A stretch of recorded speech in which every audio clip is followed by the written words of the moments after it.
શહેર ભાજપ મહિલા મોરચા દ્વારા મંગળવારના રોજ નારી શક્તિ વંદના યાત્રા યોજાઈ હતી. અલીબાગ ટાઉન હોલ ખાતેથી પ્રસ્થાન પામેલ નારી શક્તિ વંદના યાત્રા વાજતે ગાજતે શહેરના માર્ગો પર ફરી હતી.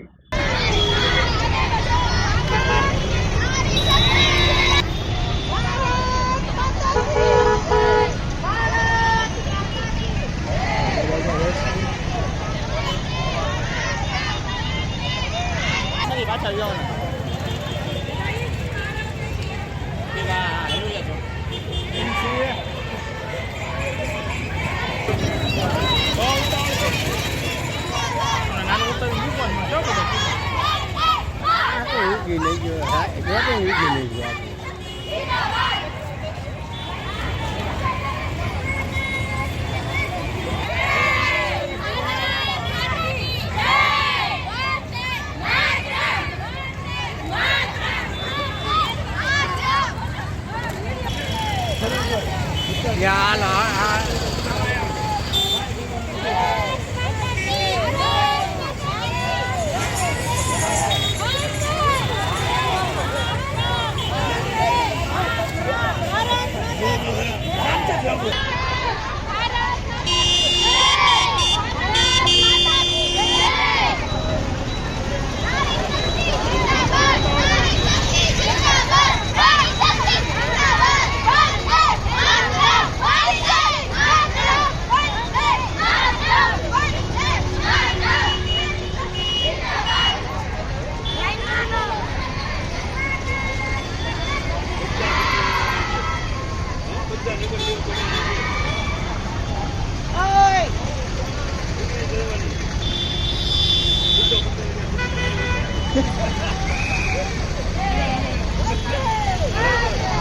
નારી શક્તિ વંદના યાત્રામાં ધારાસભ્ય સેજલબેન પંડ્યા, ભાવનગર મહાનગરપાલિકાના પૂર્વ મહિલા મેયર નીમુબેન બાંભણિયા, કીર્તિબેન દાણીદારિયા સહિત મહિલા મોરચાના આગેવાનો, કાર્યકર બહેનો બહોળી સંખ્યામાં જોડાઈ હતી.